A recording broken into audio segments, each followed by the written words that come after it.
ഗുരു ഓം തത്സത്ത്. നാരായണ ഗുരുകുല പരമ്പരയ്ക്ക് പ്രണാമം. മഹാഗുരുവിന്റെ അനുകമ്പാദശകം ഒന്നാമത്തെ ശ്ലോകത്തിന്റെ അർത്ഥവിചാരമാണ് ഇന്ന് നാം കേൾക്കുന്ന വാർത്തകൾ. ഇന്നത്തെ സാമൂഹിക പശ്ചാത്തലത്തിൽ നാം കാണുന്ന കാഴ്ചകൾ. കുട്ടികളും വിദ്യാർത്ഥികളും യുവാക്കളുമൊക്കെ ലഹരിക്ക് അടിമപ്പെട്ടിട്ട് യാതൊരു ദയവുമില്ലാതെ, ഒരു അനുകമ്പയുമില്ലാതെ, ഒരു കാരുണ്യവുമില്ലാതെ സ്വന്തം സഹോദരങ്ങളെയും അമ്മയെയും അച്ഛനെയും പോലും കൊല ചെയ്യുന്ന ഈ സാഹചര്യത്തിൽ നാം വളരെ ഗൗരവപരമായി ചർച്ച ചെയ്യേണ്ട, അറിഞ്ഞിരിക്കേണ്ട, നമ്മുടെ കുട്ടികളിലേക്ക് പകർന്നു കൊടുക്കേണ്ട അതിമഹത്തായ ഒരു കൃതിയാണ് അനുകമ്പാദശകം. നാരായണ ഗുരുകുലത്തിന്റെ നേതൃത്വത്തിൽ പല സ്ഥലങ്ങളിലും നടത്തപ്പെടുന്ന സ്റ്റഡി സർക്കിളുകൾ, ആ സ്റ്റഡി സർക്കിളിൽ വിഭാവനം ചെയ്ത സമയത്ത് പൂജനീയ നടരാജഗുരു പ്രത്യേകം നിർദ്ദേശം കൊടുത്തതാണ്. സ്റ്റഡി സർക്കിളുകളിൽ പഠിക്കുന്ന കുട്ടികൾ, വിദ്യാർത്ഥികൾ നിർബന്ധമായും ചൊല്ലേണ്ട പ്രാർത്ഥന അത് അനുകമ്പാദശകമായിരിക്കണമെന്ന്. കാരണം ഒരു കൊച്ചുകുഞ്ഞ് ജനിക്കുമ്പോൾ ആ കുഞ്ഞിൽ ഉള്ളത് മുഴുവൻ നന്മകളാണ്. റൂസോ പറഞ്ഞൊരു വാചകമുണ്ട്: ദൈവത്തിന്റെ കൈകളിൽ നിന്ന് വരുന്ന ഓരോ കുഞ്ഞും നന്മയുള്ളതാണ്. മനുഷ്യർ അവരെ വളർത്തി കൈകാര്യം ചെയ്യുന്നതിലൂടെ അവർ ചീത്തയാവുന്നു. ഓരോ മനുഷ്യരിലും നന്മയുണ്ട്. ആ നന്മയാണ് ഈശ്വരൻ. ജന്മസിദ്ധമായ ആ നന്മയെ നാം സ്വയം തിരിച്ചറിയുന്നതിലൂടെയാണ് നാം ഈശ്വരനെ തിരിച്ചറിയുന്നത്. ദൈവമാണ് സകലതിൻ്റെയും സൃഷ്ടാവ് എന്നാണ് നാം പ്രാർത്ഥിക്കാറുണ്ട് ദൈവദശകത്തിൽ. നീയല്ലോ സൃഷ്ടിയും സ്രഷ്ടാവായതും സൃഷ്ടിജാലവും എന്ന്, അല്ലേ? അപ്പൊ ആ അർത്ഥത്തില് സകലതിനെയും സൃഷ്ടിച്ചവനാണ്, അല്ലെങ്കിൽ സകലതിൻ്റെയും പിതാവാണ് ദൈവം. ഒരു പിതാവിന് സ്വന്തം മക്കളോട് കാരുണ്യമല്ലാതെ വേറൊരു ഭാവവും ഉണ്ടാവുകയില്ല.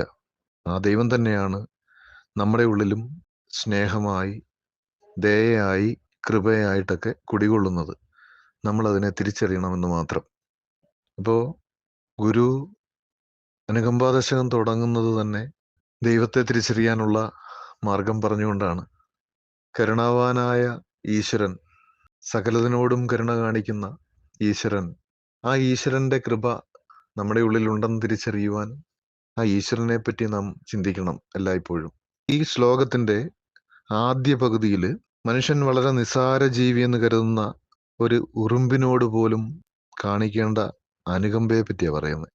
പരിശുദ്ധ ഖുറാനില് ഒരു ഹദീസ് ഉണ്ട്, പ്രവാചകവചനം: ഭൂമിയിലുള്ളവയോട് കരുണയുള്ളവരാകുക, ഭൂമിയിലുള്ളവയോട് കരുണ ഉള്ളവരാകുക, അപ്പോൾ ദൈവം നിങ്ങളോട് കരുണ കാണിക്കുമെന്ന്. അത് തന്നെയാണ് ഗുരു പറഞ്ഞിരിക്കുന്നത്. ഭൂമിയിലുള്ള മനുഷ്യനോട് മാത്രമല്ല, ഒരു സാധാരണ മനുഷ്യന് നഗ്നനേത്രങ്ങൾ കൊണ്ട് കാണാൻ സാധിക്കുന്ന ഏറ്റവും ചെറിയൊരു ജീവിയാണ് ഉറുമ്പ്. ഈ ഭൂമിയിലുള്ള ഏറ്റവും ചെറിയ ജീവിയായി നാം കരുതുന്ന ഒരു ഉറുമ്പിനോട് പോലും, അതിനുപോലും ഒരു വേദന ഉണ്ടാക്കരുത്, അതിനോട് പോലും നാം അനുകമ്പയുള്ളവരായി പെരുമാറണമെന്നാണ് ഈ ശ്ലോകത്തിന്റെ ആദ്യ പകുതിയിൽ തരുന്ന ഉപദേശം. അടുത്ത പകുതിയിൽ ഇവിടെയുള്ള സകലതിനോടും കരുണാവാനായി കുടികൊള്ളുന്ന, സകലതിനോടും കരുണയുള്ളവനായി സദാ സ്നേഹം ചൊരിയുന്ന സർവേശ്വരനോട്, അല്ലെങ്കിൽ ജഗദീശ്വരനോട്, അല്ല ഈശ്വരനെ പറ്റിയുള്ള ചിന്ത എല്ലായ്പ്പോഴും, ആ ചിന്തയിൽ നിന്ന് ഈശ്വരനെ പറ്റിയുള്ള ചിന്ത വിട്ടകലാതെ എപ്പോഴും നാം ഓർക്കണം എന്നുള്ള ഒരു മഹത് സന്ദേശമാണ്. ഇതര ജീവജാലങ്ങളോടും നമ്മൾ എപ്പോഴും സദാസമയവും കരുണ കാണിക്കുന്ന ഒരു ഒരു സാധന നാം സ്വയം സൃഷ്ടിക്കണം നമ്മുടെ സ്വഭാവത്തിൽ.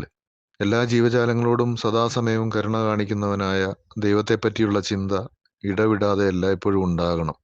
നമ്മൾ ദൈവത്തിന്റെ കരുണ മനുഷ്യൻ അനുഭവിച്ച് ജീവിക്കണമെന്നാണ്. ആ ദൈവം നമ്മുടെ ഉള്ളിലുണ്ട്. നമ്മുടെ ഉള്ളിലുള്ള ഈശ്വരൻ കരുണാവാനാണ്.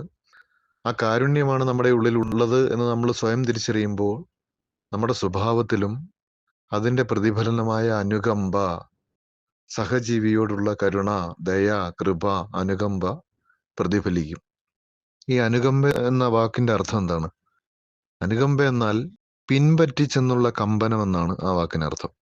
അതായത് ആരാണോ ദയയ്ക്ക് അർഹതയുള്ളവൻ, അങ്ങനെയുള്ളവരെ കാണുമ്പോൾ അവരോടുള്ള സഹാനുഭൂതി കൊണ്ട് ഉള്ളിലുണ്ടാകുന്ന ഒരുമാതിരി കമ്പനമാണ് അനുകമ്പ. അപ്പോ കരുണ കാണിക്കുന്ന ഭാവം ദൈവത്തിൽ ശാശ്വതമായിട്ടുള്ളതാണ്. ഈശ്വരൻ കരുണാവാനാണ് എന്ന വാക്കിന്റെ അർത്ഥം കരുണ കാണിക്കുന്ന ഭാവം ദൈവത്തിൽ ശാശ്വതമായിട്ടുള്ളതാണ് എന്നതാണ്. അതുപോലെ അത്തരത്തിലുള്ള ഒരു ഭാവം നമ്മുടെ ഉള്ളിലും ഉണ്ടായിരിക്കുമ്പോൾ ആ മനുഷ്യൻ കരുണയുള്ളവനായി തീരും. അത് യഥാർത്ഥത്തിൽ നമ്മുടെ ഉള്ളിലുള്ള ഒരു ഭാവം തന്നെയാണ് ഈ കരുണ, ദയ എന്നൊക്കെ പറയുന്നത്. നമ്മൾ അതിനെ തിരിച്ചറിയുന്നില്ല എന്ന് മാത്രം. അപ്പൊ നമ്മൾ ഈ നമ്മുടെ ഉള്ളിൽ തന്നെയുള്ള, നമ്മൾ ജനിച്ചപ്പോൾ തന്നെ നമുക്ക് കിട്ടിയിട്ടുള്ള ജന്മസിദ്ധമായ ദയ, കരുണ, സ്നേഹം എന്നൊക്കെ പറയുന്നതിനെ നാം മറന്നിട്ടാണ് പലപ്പോഴും ജീവിക്കുന്നത്. അതിനെ എപ്പോൾ നാം ഓർക്കുന്നോ അപ്പോൾ യഥാർത്ഥത്തിൽ നാം നമ്മുടെ ഉള്ളിലുള്ള കരുണാവാനായ ഈശ്വരനെ പറ്റി ചിന്തിക്കുന്നു.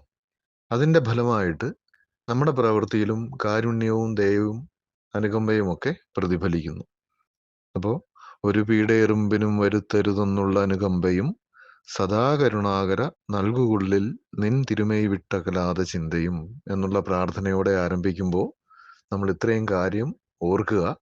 ഈ ഭൂമിയിലുള്ള സർവചരാചരങ്ങളോടും ഒരു ജീവിയെപ്പോലും, ഒരു സൂക്ഷ്മജീവിയെപ്പോലും വേദനിപ്പിക്കാതിരിക്കാൻ ശ്രമിക്കണം. ഒരു ഉറുമ്പിനെ പോലും നോവിക്കാതിരിക്കാൻ ശ്രമിക്കണം. അതിനെപ്പോലും, ഒരു ഉറുമ്പിനോട് പോലും ദയ കാണിക്കാൻ ശ്രമിക്കണം. അതിനായി സകല ജീവികളോടും കരുണയോടുകൂടി സദാസമയവും സകലരിലും കരുണയായിട്ട് നിറഞ്ഞു നിൽക്കുന്ന ഈശ്വരനെ നാം സദാ ചിന്തിക്കണം. ആ ചിന്ത സകലരിലേക്കും അനുകമ്പയോടുകൂടി പെരുമാറാനുള്ള സ്വഭാവം നമ്മിൽ സൃഷ്ടിക്കും. അതിനെല്ലാവർക്കും കഴിയട്ടെ. ഗുരു ഓം തത്സത്.